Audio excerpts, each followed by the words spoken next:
rest myself just. You tell my name about it. I just called you Mark.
Okay, hopefully everybody can hear us online.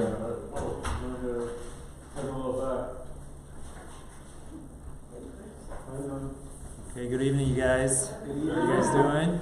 Thanks for coming back. I think there were more people this morning than tonight, but I'm sure people are still kind of walking. So this is our class 3 and part 2 for Job, and we're going to have cover a lot of chapters tonight.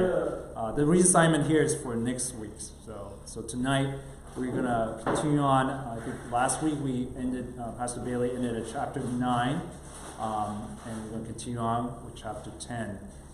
This is Job's response to Bildad, the terrible friend. So we're going to continue with chapter 10 and try to push on tonight to chapter 32. So that's about good, 20 chapters. But pretty much just a quick. By the way, if you guys want to challenge yourself, pick a memory verse for each book. The wisdom literature books we're covering is Job, Ecclesiastes, Proverbs, Song of Solomon. Okay. So pick a memory verse, all-time favorite from either books, from one of the books, and then we'll put it in an exam or a quiz somewhere so you can write out your verse. With that said, just a quick overview of the book of Job. So the book of Job, the first two chapters in Pastor Bailey gave was basically the prose section of the entire book. That's basically the narrative. And today we're going to cover most of it. After the chapter 2, it's all poetry, all the way to the end until chapter 4, about chapter 40, 42, where God speaks to Job. God actually responds to Job. That's another prose. But everything we're covering tonight is all poetry. It's all in Hebrew poetry. Hebrew poetry can be something metric, if you would think of today, poetry, but also includes other things, things that sound the same, beginning of the alphabet, same alphabet, a lot of parallelism, metaphor, and all that usage. But believe it or not, all these speeches that we're going to encounter the next 20 chapters were, as you recall last week, basically Job, where we stopped in chapter 9 is, basically Job responding to Bildad, his friend. These are speeches that are going back and forth. They're like, conversations, discourses. And basically, Job's friend, after 7 days being with him, sitting there, being silent, they started to talk, which I think was probably the most, not the best thing for Job, but they're his friends. And finally after 7 days, I believe in their own eyes, they're trying to comfort Job in a way, but at the same time, Job is feeling the pain of the boils. As we recall that from scene 2, Satan's accusation number 2 was that, you just took away Job's wealth, right? You took away his family, but you didn't take away his physical health and stuff. So this is where God's wager was saying, okay, don't kill him, but yes, you can inflict physical harm on him. So he's sitting here with his friends with all these boils, very painful. Probably not even like leprosy. I mean, this is very physical pain for him, and that's why he's scraping it off, right? And he can't even wear clothes because anything that touches the boils hurts him, right? Anyway, it's basically a bunch of dialogues, speeches back and forth. Job and his friends, and also, Job is crying out to God too. So, that said, I just want to go back to a review of something to keep in mind in the back, where we kind of have to have a good theological foundation for the book of Job. If we read it from a non-Christian standpoint, I believe we wouldn't probably have understanding of God's attributes. If you guys attended Pastor Bailey's Doctrine and Theology 1 and 2, I think this covers a lot of it too. God's sovereignty, right? I think in today's world, especially for non-believers, or we don't totally believe God is in control of things, I think that would be a very challenging thing to read the book of Job, just because God's sovereignty is on all this, right? Both the the world that we physically see, and also the world we don't see, the unseen world. As Pastor Bailey mentioned, the unseen world, which is the spiritual world, right? And also the world beyond that. And that is where God is, God is not in, he's not bound by time, right? Because he knows everything, right? He's omniscient, he's omnipotent, right? He knows what's going to happen, right? Or he already has the plan in place. So those are the things that we kind of have to remember, when we read the book of Job, right? To understand that what's happening in heaven and what Job and his friends don't really see. They don't understand why he's going through this affliction, right? So it's good. So we already covered that. So the next thing, we want to make it practical. I want to put the application in the beginning just so that when we end, kind of understand, okay, we're reading this book of Job, we're trying to understand this as literature, wisdom literature, but how can it affect my life? Or how can I use it to minister to others? So some life questions that comes up in the book of Job is, why does bad things happen to good people, right? That's and why does God allow evil to exist to begin with? So this is some of the questions to think about. And then theological questions. Why does a loving God, loving God, allow the righteous suffer? Okay, some thoughts there. And why does God allow the wicked to get away with evil? Right? All right, so keep that in mind as well. And here we go. So if you turn your Bible to Job 10, we're going to be off to the races. Let's try to do this in an hour and a half. All right, so here, this is a very famous painting, right? The first thing they do when they start opening their mouths is, something that, because this is the patriarchal time, but we understand that Job is a believer. He's not a pagan. He only worships one God. And actually, so does his friends, apparently. Because from all the speeches and stuff, they don't mention any other gods. They only mention one God, okay? But here, their theology is like, well, Job, you're suffering so severely because probably you did something wrong to earn God's wrath, and this is why depicts basically throughout chapter 10 to all the way to to the end of the book. This Job's friends are thinking that he's done something wrong. Yeah. Okay, so let's go to chapter 10. I'm going to start reading from. So I'm going to just read some verses. We're not going to read all the all the verses in each chapter, but I'm going to cover some of the highlights.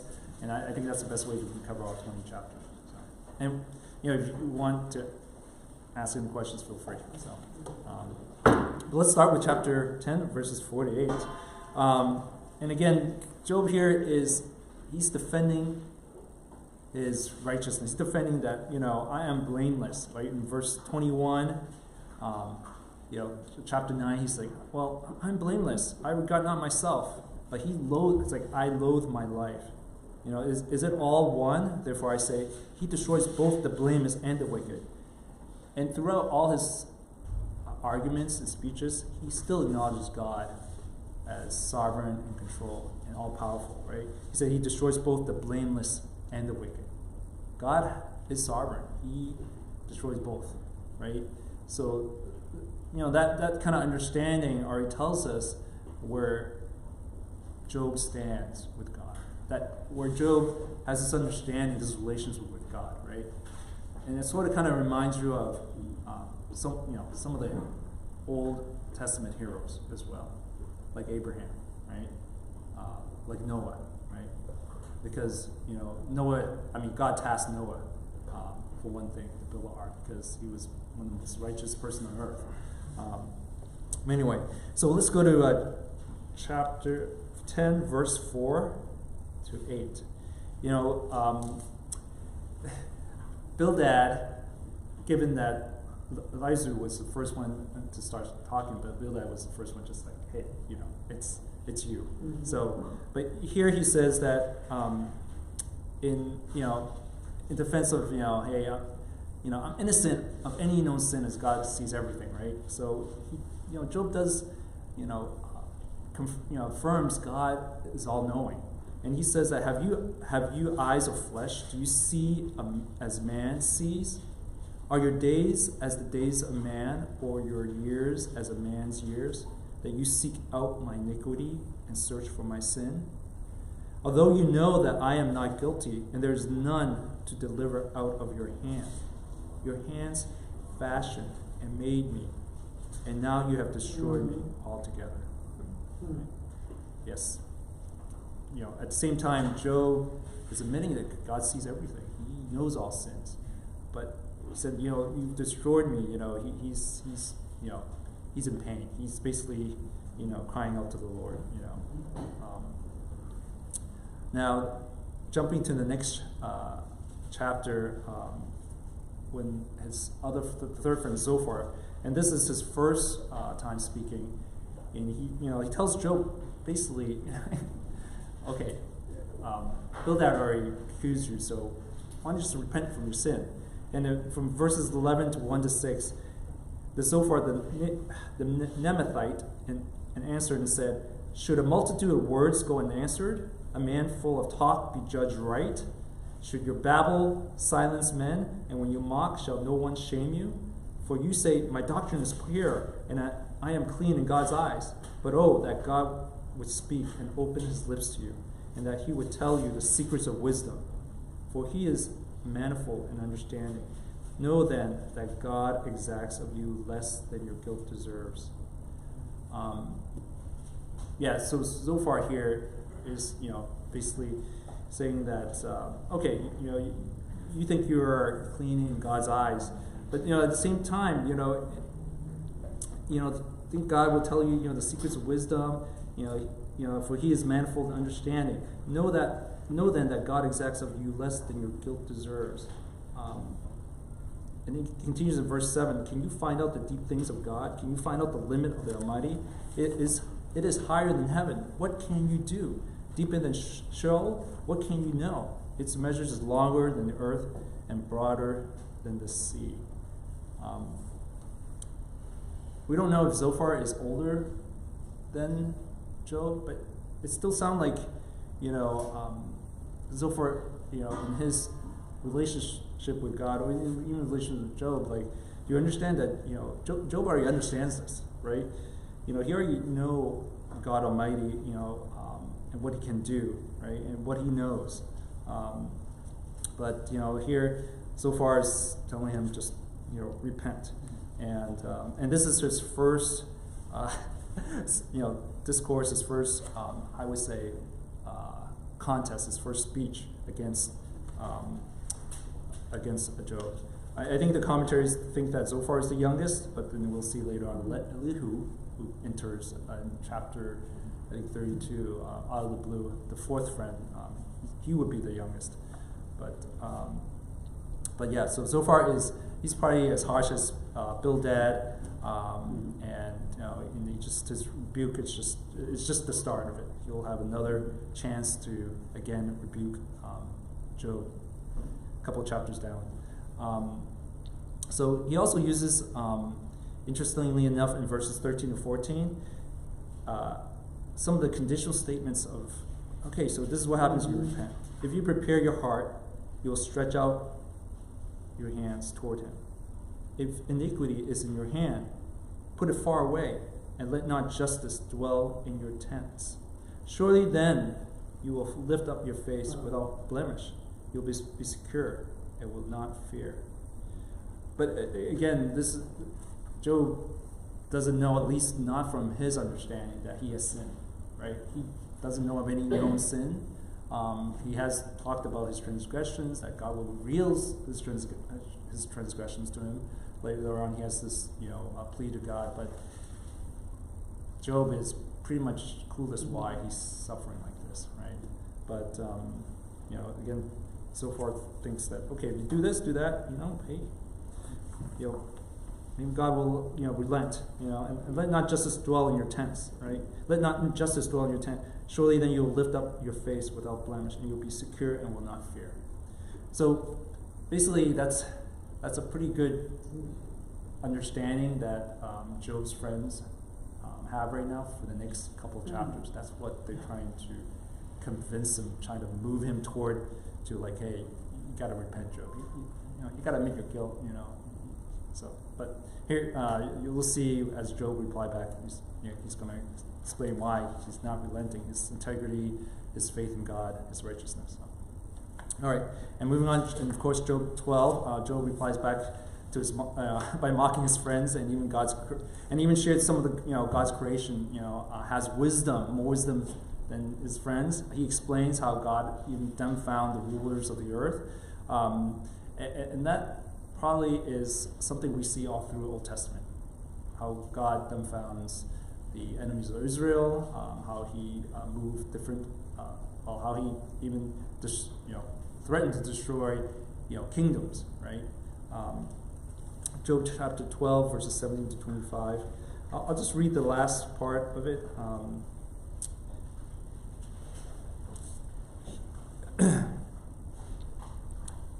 He uncovers the deeps, on verse 22, he uncovers the deeps out of darkness and brings deep darkness to light. He makes nations great and destroys them. He enlarges nations and leads them away. He takes away understanding from the chiefs of the people of the earth and makes them wander in trackless waste. They grope in the dark without light, and he makes them stagger like a drunken man. So at the same time, we kind of understand Job has some insights on God, right? He's seen it. He's seen it all. He's seen, basically God's hand in dumbfounding nations. And this tells us that, going back to scene 1, scene 2 in heaven, there's a reason why God chose Job, right? To be his representative in this wager with Satan, saying, okay, well, have you tested my servant Job? And because Job has this understanding, this divine wisdom, this understanding, just seeing the world around him, how God actually has sovereignty even over the rulers of the world, right? Next thing, the next chapter, Job continues to defend himself, like, hey, I'm blameless. And in verses 22 to 23, if we look at chapter 13, 22 to 23, then call, and I will answer, or let me speak, and you reply to me. How many are my iniquities and my sins? Make me know my transgression and my sin. So again, this reply back to Zophar, he wants to say, hey, I think I'm blameless. I mean, if I'm not, tell me, what are my iniquities and my sins, right? And I think that it gets to the point where, his friends are like, it's like, is he for real? Is, Job really, think he could hide his sin from us? I think they're just going to keep at it with him.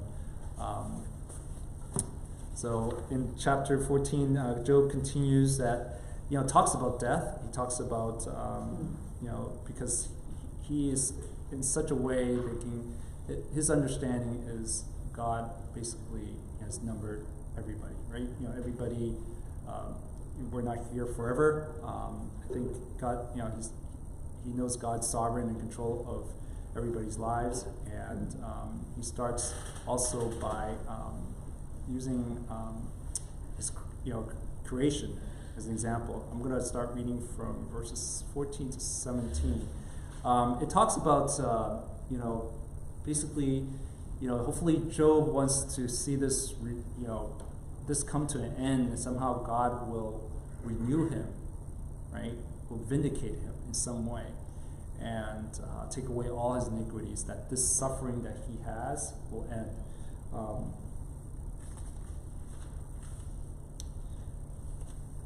And again, he's probably very depressed by now, so can I understand his mood too. And that's why he talks about death. But he's, starting from verse 14, chapter 14, if a man dies, shall he live again? All the days of my service I would wait till my renewal should come. You would call and I would answer you. You would long for the work of your hands. For then you would number my steps. You would not keep watch over my sin. he said, you would call and I would answer. You would long for the work of your hands. That means God's creation is, his creation is Job. He would want to fellowship with Job again. And he says, for then you would number my days. Not necessarily already number Job's days, but to watch over him and steps to take care of him. You would not keep watch over my sins. My transgression would be sealed up in a bag, and you would cover up my iniquity. So here Job is saying, you would cover up my iniquity. Well, so that sounds pretty familiar. I mean, how else would God would cover up our iniquities today? Right? Through Jesus' blood, right? But Job is pretty, adamant that, he knows that, God will renew him, right? He wants to be renewed. And this is his hope, right? And his transgression would be sealed up in the bag, and he would cover up my iniquities. And if you look into, I think Isaiah chapter 1:18, anybody get that? You can read it. Isaiah chapter 1:18. I think I bookmarked it.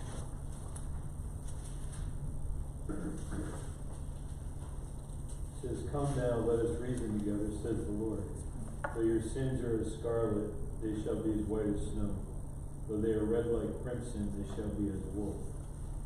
Yeah, so even God's own people, his chosen people, his beloved, he treats them that way. If they turn from their sins, right, he would make the sins, make them as white as snow again, right? So that's the relationship, that Job has, with God, and this is what he's hoping for, especially to end the suffering. Right. And basically it goes on with next chapter 15. We see that Eliphaz takes a second round with Job. Okay, he hasn't. They all take 3 rounds so far. He only gets 2. But here's Eliphaz. Eliphaz is getting bolder, just like Bildad. He's following him in his footsteps, trying to blame more. This is your own doing, Job. So let's read from verses 1. Sorry, yep. Slide. Oh. Yeah, I don't think I put 15 in there, but we're just gonna keep reading. I have some notes here, but so verses 1 to 7. I'll start from 5. For your iniquity teaches your mouth, and you choose the tongue of the crafty. This is again Eliphaz taking a shot at Job, right? And he says, your own mouth condemns you, and not I. Your own lips testify against you. Are you the first man who was born? Yeah. Or were you brought forth before the hills? Have you listened in the counsel of God? And do you limit wisdom to yourself? What do you know that we do not know? What do you understand that is not clear to us? Both the gray-haired and the aged are among us, older than your father. Oh, okay. So, they didn't say they're the one that have gray hair, but I'm sure there's other people around Job comforting him, right?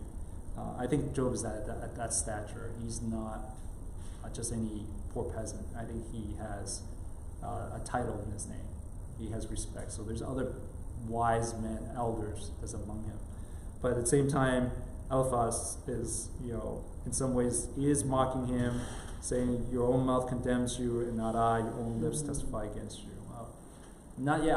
I don't think we have heard Job actually confess to his sin, but all we have been hearing is how, he's pleading for God. He's trying to ask God, why am I suffering? Is there some transgression, that he's committed? So that's basically Eliphaz accusing Job on the next level. And then we see that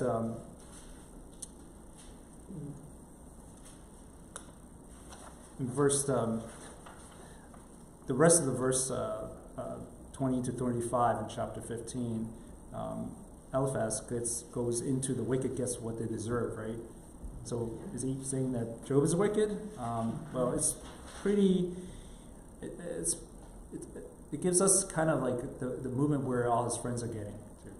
That they're going to basically say, yeah, Job, you sin, but then they're going to move toward like, Job, since you sin, you're one of the wicked, not the righteous. So we're going to see this progression toward that. He's going to start accusing him of being wicked. You had your hand up, Frank? Did you have a question? Oh, no. Okay. All right.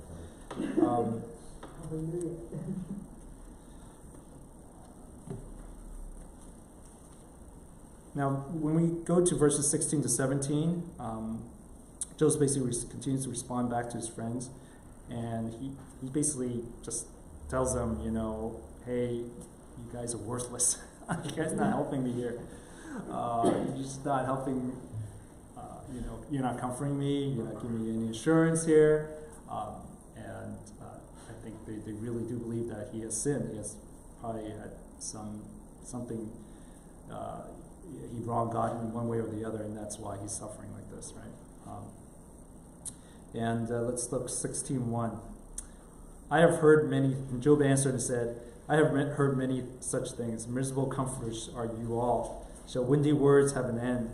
Or what provokes you that you answer? I also could speak as you do if you were in my place. I could join words together against you and shake my head at you. I could strengthen you with my mouth and the solace of my lips with massage your meaning. So he goes on, and same with chapter 17. He goes to chapter 17, verses 10. He says, but you, come on again, all of you, and I shall not find a wise man among you. So that's a pretty harsh criticism for his friends. In verse 11, he says, my days are past, my plans are broken off, the desires of my heart.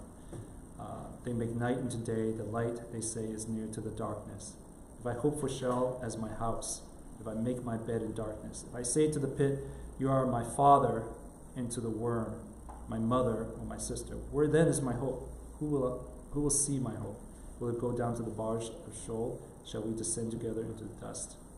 And this is, Job's despair in some ways, right?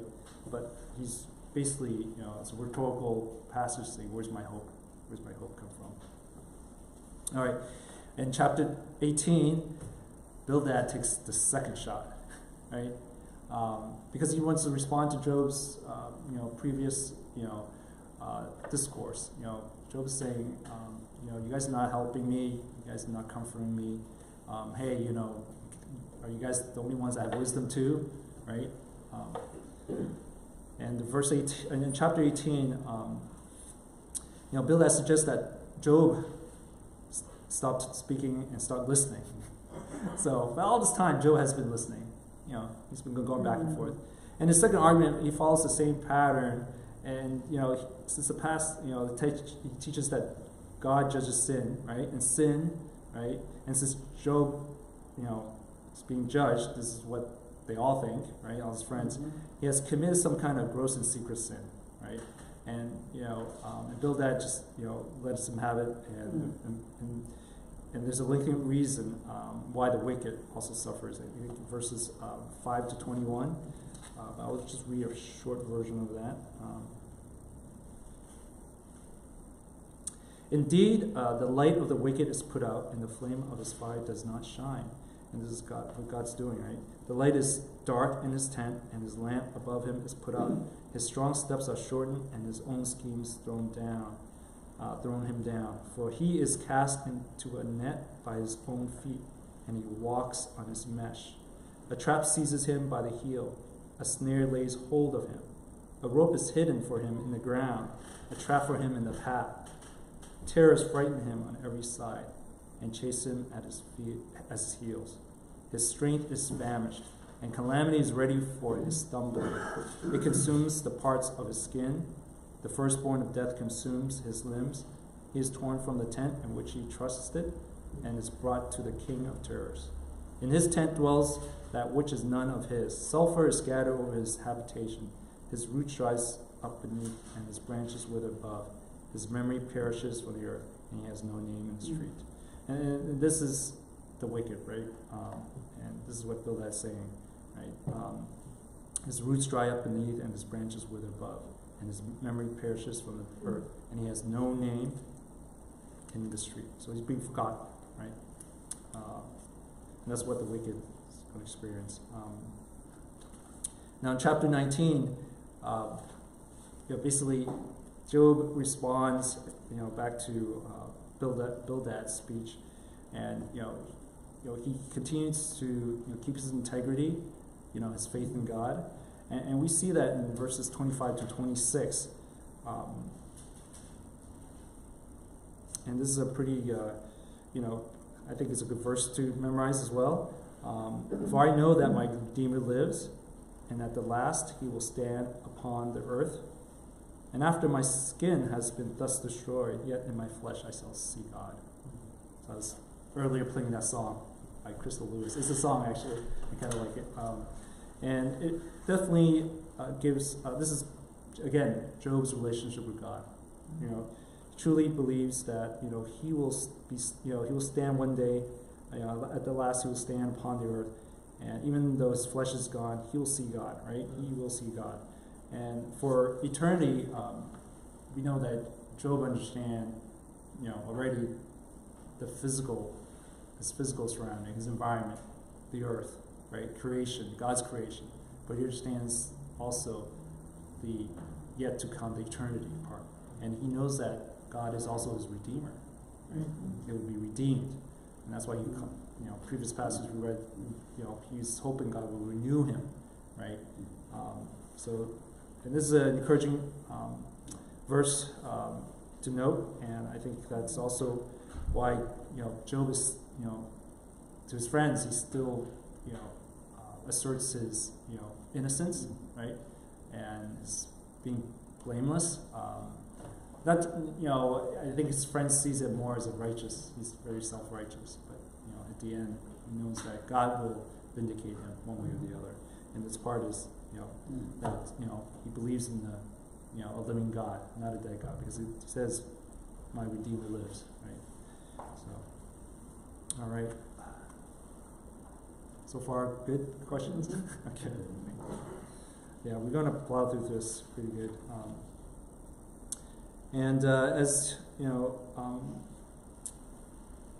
as we see that Job being wanting to be vindicated, I think we go back to the previous verse, and I know Pastor Bailey mentioned this early on in the class this morning. It's kind of ironic, right? So he did did some prophetic, mentioning in this verse 23, because Job says,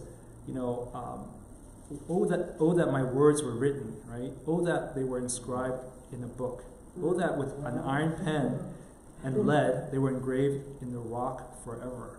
Well, I think even if, definitely Moses the author, because God spent a lot of time talking to Moses and telling him the story.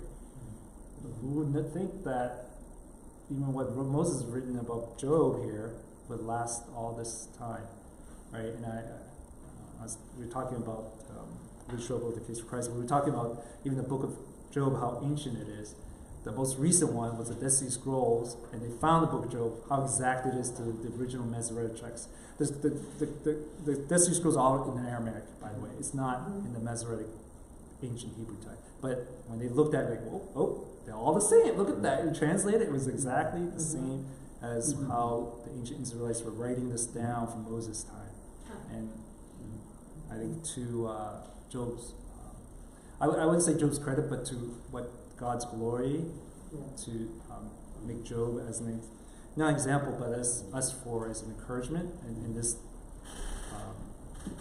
modern time that we're in, that we can have this, wisdom in front of us. How, even through suffering, there's a grander purpose, right? If we go through suffering, right, and especially if it's not because we've done something wrong, or Yeah, so it's something that's I thought to point out. That's pretty good one. I kind of missed that too. I was like, wow, hey, yeah, it's like prophetic there, Job too. Yeah. It's not only a wise guy; he's a wise person. He's also prophetic. Yeah. So going back to the discourse. So chapter 20. So for takes the second round at Job, and this is the last speech with Job. So again, he's pretty bold in rebuking Job. He, basically kind of repeats some of the things that even, Bildad had mentioned about the fate of the wicked, how God punishes the wicked. And, it's in 15, verses 15 to 16. God, he swallows down riches and vomits them up again. God casts them out of his belly. He will suck the poison of cobras. The tongue of a viper will kill him.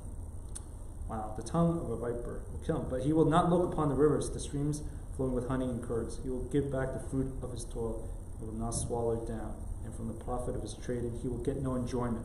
This is the wicked, right? For he has crushed and abandoned the poor. The wicked has done this. He has seized a house that he did not build, because he knew no contentment in his belly. He will not let anything in which he delights escape him.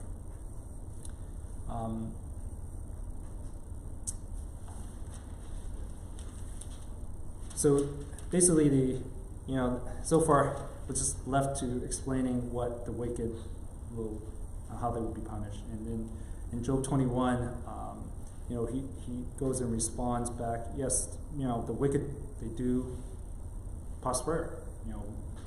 We see that today, right? We see why, certain people have everything and they don't believe in God, or they don't follow the rules, right? And sometimes it's disheartening at times, and sometimes we see also in the news, they don't, some of them don't get, they don't get away with it. Ultimately, we see some justice, but most of the time it's like, wow, it took that long, But here all this time, the wicked is enjoying the riches, the things they have unfairly gathered, collected, or done to the poor, etc. So, but here Job in 21 responds the same. But he is getting tired of his friends' accusations. In verse 34, he says to them, "How then will you comfort me with empty nothings?" Right, this is the ESV translation. It says empty nothings. There's nothing left of your answers but falsehood. Right? So, in comparison to, Job's friends, their wisdom and his wisdom, well, I think more of, basically, if his friends really knew Job, is really, how, is he really truly wicked? Is this something we don't know about Job? His friends that don't know about Job, as whether he's two-faced or he, again, this hidden sin. But here, he thinks his friends are, his accusation, all these accusations, just falsehood. Mm-hmm. Right? So there's Job again, kind of defending himself. And next we see Eliphaz, his third speech. This is, I believe, is his last speech, and he uses Job this time with very specific sins. And we read in 6:9, and I know how he come up with it, but he kind of want to, I guess, respond to this, your empty nothings or your falsehood, I guess. But we'll see. Verses 6 to 9. For you have exacted pledges of your brothers for nothing, and stripped the naked of their clothing. You have given no water to the weary to drink, and you have withheld bread from the hungry. The man with the power possessed the land, and the favored man lived in it. You have set widows away empty, and the arms of the fatherless were crushed. Therefore snares are all around you, and sudden terror overwhelms you, or darkness so that you cannot see, and a flood of water covers you. So in essence, I think we will see the vindication of this accusation at the end. But right now, Eliphaz thinks he knows that this may, again, it's understood that he's making an exact, accusation in terms of to Job. And then in verses 22, Job begins to think that, he does begin to think that God is testing him, right? but he still maintains his integrity. Verses 12, chapter 23. I have not departed from the commandments of his lips. I have treasured the words of his mouth more than my portion of food. Yeah. So even that with these exact sinful accusations that Eliphaz had in the previous chapter, he continues to maintain his integrity, and he says this, and have I departed? Have I not followed God's commandments, or things that he was shown, right, to live a righteous life, right? And for some reason there, no, he says in verse 13, but he is unchangeable, and who can turn him back? What he desires that he does, for he will complete what he appoints for me. And many such things are in his mind. Therefore I am terrified at his presence. When I consider him, I am in dread of him. Right? There's this fear of God too as well. But when he said, God has made my heart faint, the Almighty has terrified me. Yet I am not silenced because of the darkness, nor because thick darkness covers my face. So, again, he really believes that, I don't think, he really believes he hasn't done anything wrong in terms of offending God, right, in his walk, right, in his life. So, and in chapter 24, he's basically also reiterates what the wicked often sin with impunity. I don't think he doesn't disagree with his friends what they say about the wicked and how they should be punished. But ultimately he says the wicked will be punished as well.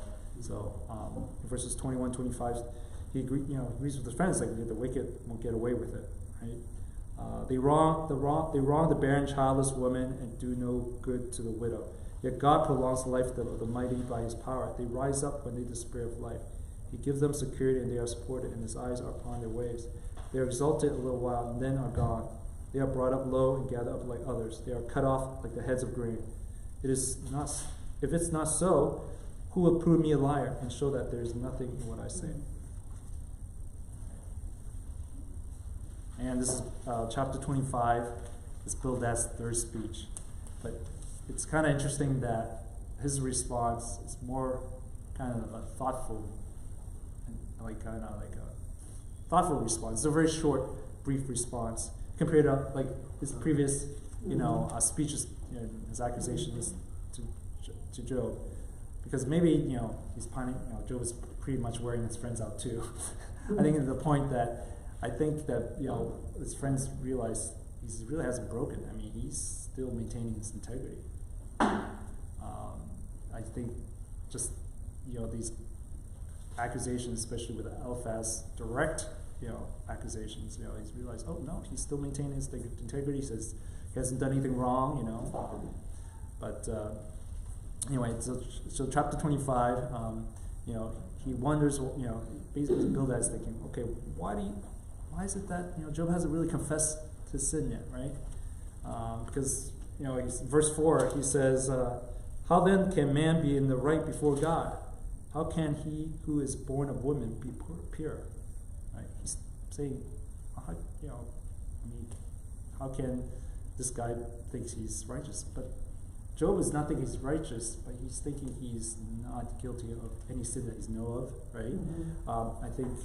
I think his friends are thinking he's just too self-righteous. At the same time, there's some wickedness in him, right, that he may have missed, right? So Bildad's more like pondering, okay, man is not righteous before God, so I think maybe there's a reason why,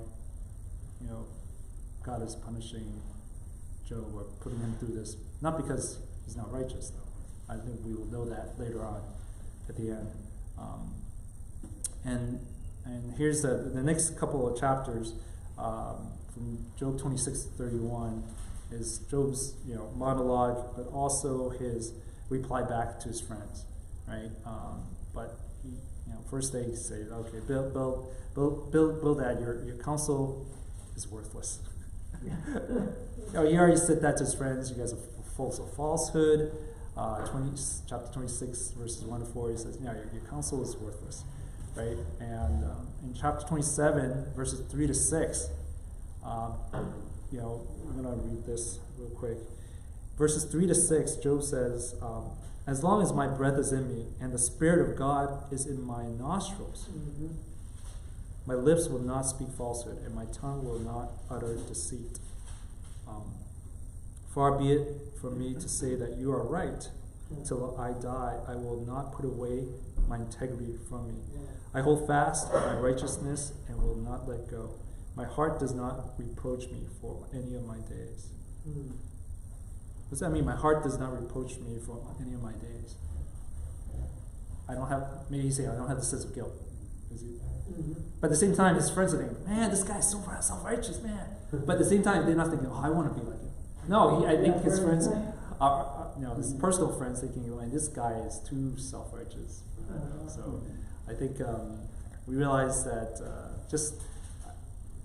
I think the witness of him suffering in such a way, they're looking for an answer to respond to him, but their answer is not comforting him, or is not satisfying. I wouldn't say comfort. It has nothing to do with comfort here, because his friends hasn't really comforted him besides sitting there in silence for 7 days. I think if they just continue to sit there in silence, I think that would be more helpful with Job, because I think Job just wanted to plead with God, and I think if his friends were just there to listen, right? I think we've been there before when, you know, whether it's a friend who's a believer or a friend who's not a believer, they just want someone to listen to them, right? Not a judgmental comment or response, but someone just to listen, right? So, get back to Job's speeches on, in chapter 28, he goes on and does a really good poem on wisdom. And he uses, I guess, this is sort of like parallelism. The first half is about, you know, how does wisdom compare? Well, it's, you know, he starts off like talking about mining for precious metals. Surely there's a mine for silver and a place for gold that they refine. Iron is sticking out of earth, and copper is smelted from the ore.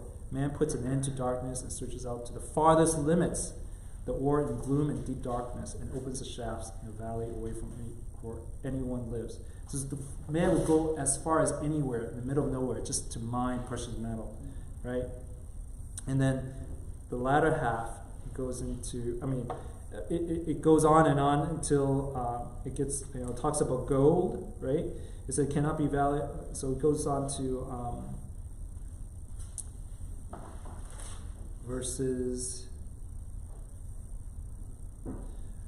up to verse 17, and it says, no mention shall be made of coral of crystal. The price of wisdom is above pearls. So then it goes on comparing wisdom. The topaz of Ethiopia cannot equal it, nor can it be valued in pure gold. From where then does wisdom come, and where is the place of understanding? Right, this latter half is the parallelism to how priceless wisdom is compared to precious metal and all these other things in the world, right? Pearls, etc. Verse 21 says, it is hidden from the eyes of all living and concealed from the birds of the air. You know, Abaddon and the death say, we have heard a rumor of it with our ears. God understands the way to it, and he knows its place. For he looks to the ends of the earth and sees everything under the heavens.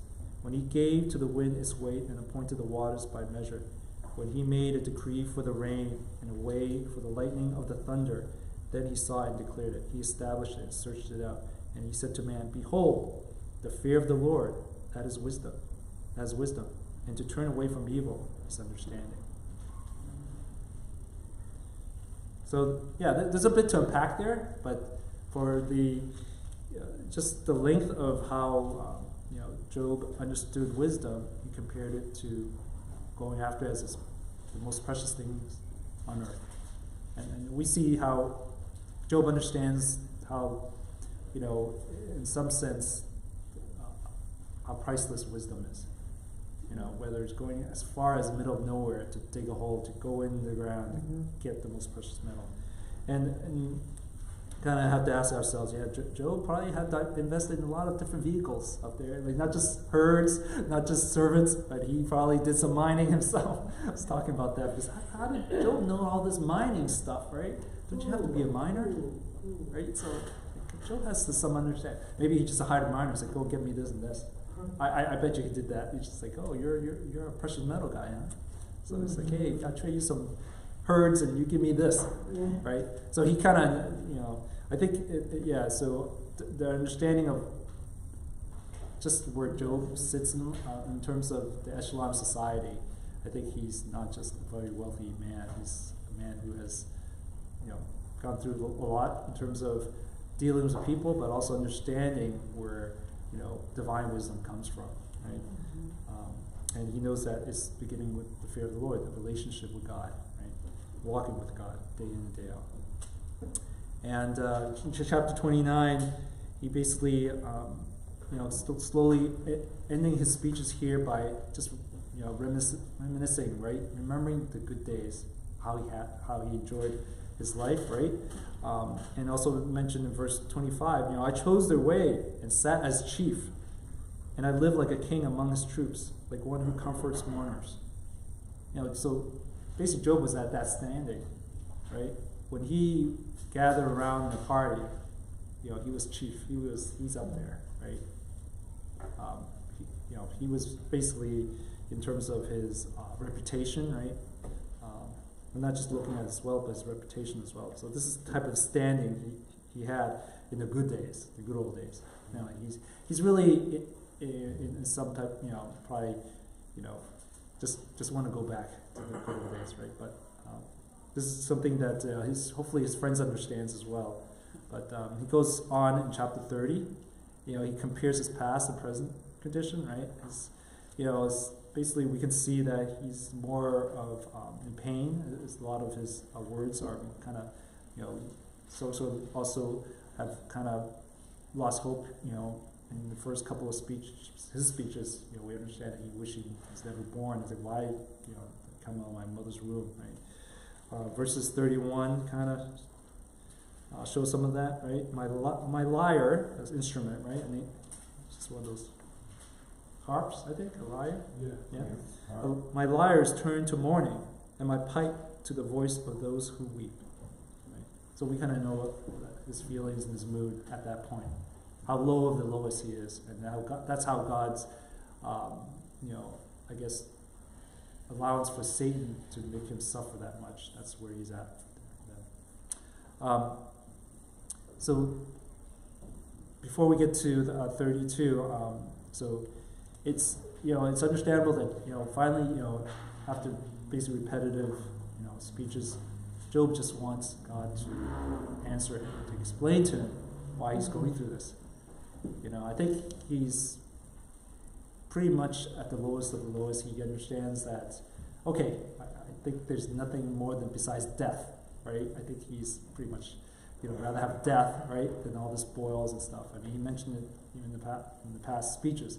He welcomes death, right, because he talks about, being in the Sheol and all this. But his ultimate desire now, chapter 31, shows us in verse 35. It's like, just God, just, answer me or give me a clue, what's going on,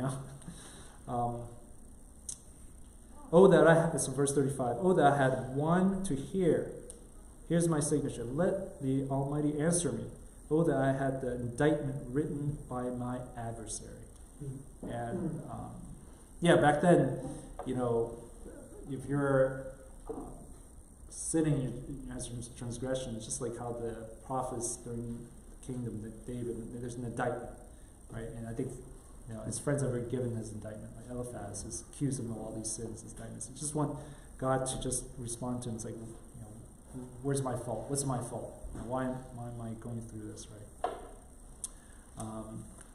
And next, chapter 32, interestingly enough, this fourth friend is introduced into the fold here. All right, and of course, he mentioned in the intro that he's Elihu, the Barachal, the Buzite, the family of Ram. And because he mentioned that he waited all this time till the end so he could talk, because he's the younger of all them. I assume by age and probably by wisdom. I don't know how they judge by whether they have gray hair, but he waited all this time. But he himself feels like he's indignant of Job's friends and how they gave him advice, well, not advice, but just accused him as well as not really comforted him with their words. But he's also kind of indignant also as well, how self-righteous he thinks Job is, that he's even to this point he has not confessed of any sins or wrongdoing, right? So so far Job has maintained his integrity, right? Going on, circling back to some of the practical applications we have, and especially if going out doing evangelism or just talking to people who have a notion of God, or people who try to have questions about, why good people have to suffer, or why even as Christians we have to suffer, but the evil ones, those are not Christians, get the good stuff, right? They don't have to suffer, right? Why do Christians have to suffer and not the wicked, right? In James chapter 1, I think, I remember as I was growing my faith, studying James, basically James is a book of trials, and James helped me understood that, there's a reason for trials that we go through in this Christian life. As we recall in John 16:33, I think Jesus said that in this life you'll have hardships, but take heart, I've overcome the world, right? And that's it's a good comfort for us. But at the same time, why do we have to go through trials, right? And someone can quickly go to James chapter 1, read the verse, I think, verse 2, 3? I don't think I have that one. But it's about trials, I believe.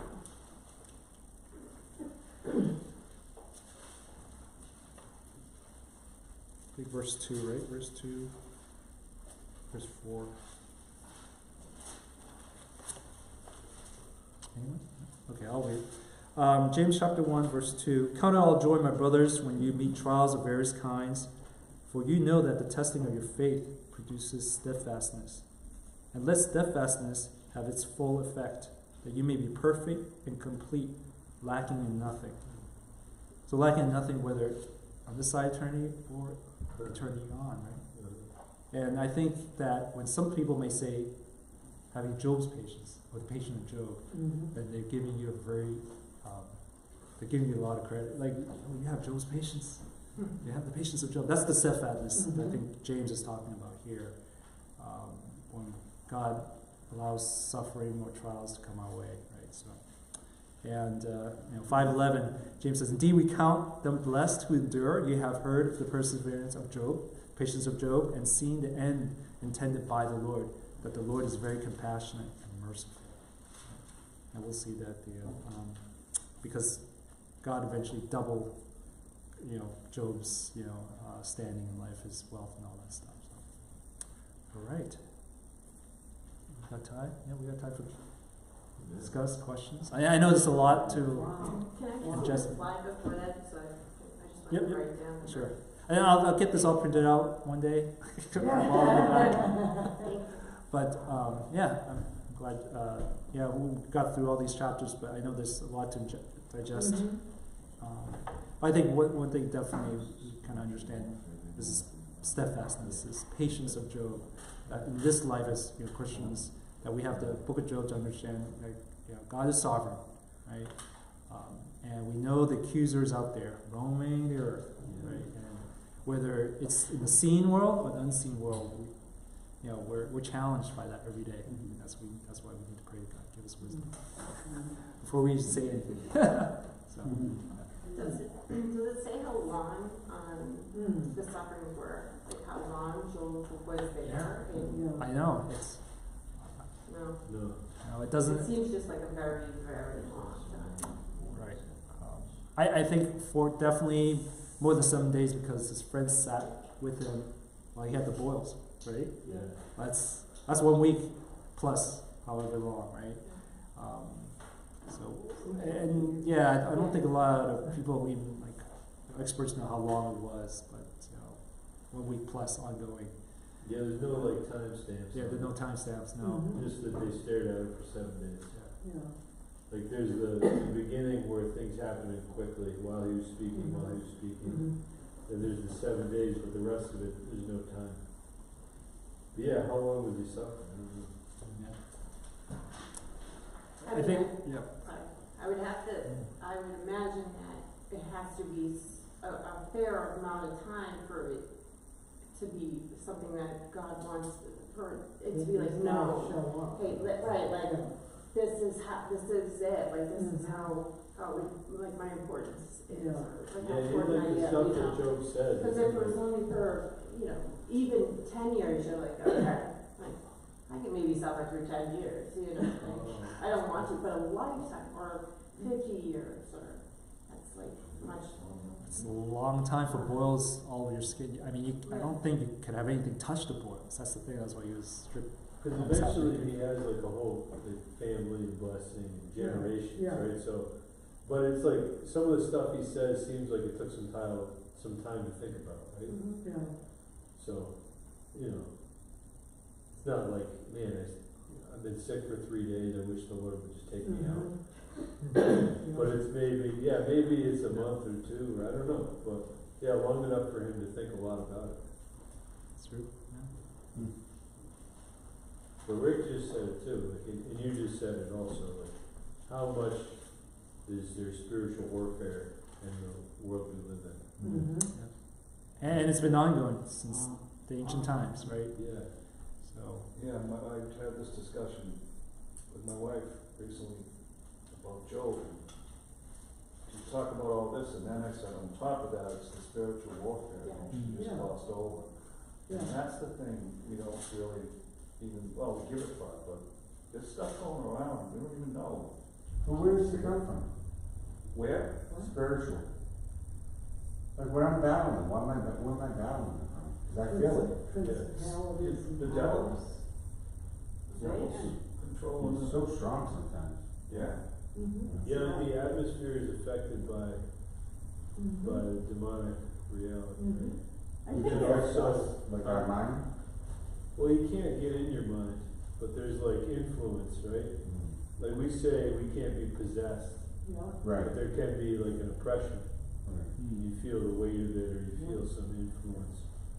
So, yeah, it's around us. But I think it's in the Bible too someplace, it must be, like, we're precious in God's sight. I mean, we're the king's kid, I'm gonna say, well, said that last week. We are the king's kid, yes, we are. We're the king's kid, where's the enemy gonna attack?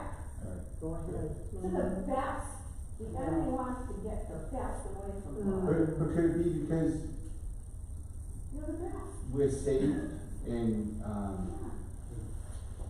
when we're born again, we think differently, and then all that stuff that we see, like we see it but not realizing we see it, like it's like, it's just so crazy. Cause I watched like a series or something this weekend. I was blown away how my mind could not accept it. Because it was just so, like, dirty, So, Frank, the way they talked. so we have all this spiritual warfare. God's coming, he's coming whoever that is, the last person that's gonna be saved, whoever that is and when that is, he wants to get as many people, there's nothing but evil down here, we're only flesh, we're all sinners. But some of us are closer, some of us are already in the book, some of us aren't, but he just needs to get that, as many as he can, and when he decides that's the last one, that's when it all Do comes you out. think when he's attacking us that we don't hear him as much? You think what? Do you think? I think sometimes it's like, there's a lot of warfare, and it's like, well, what do we do? Pray. That's our weapon. Yeah, we pray, We pray. we worship, we praise. Read God's In word. his name. Yeah, we remind ourselves of truth, right? Because the Right. devil, it says the enemy comes in like a flood, right? And then it says, but the Lord raises up a standard. Yeah. And there's like, who he is what gives us a break from what the devil has. Yeah, so so deep. Cause I've been on like a Jesus high for a year, Yeah. and then I got taken off track. Like, and I was like, whoa. Like, so for me, it was like, you know what I mean? I was like, for like a whole year, like I didn't experience a variation of season. And then I realized, whoa. Well, if you think of like what Ruth's saying, we're the king's kingdom. Right. Like, the devil would love to destroy what's most precious to God. But then also, he would like to keep you from living in the light of God's grace. He would like to see you suffer a little bit. So we battle it with prayer and word, right? Yeah, like that's Ephesians 6.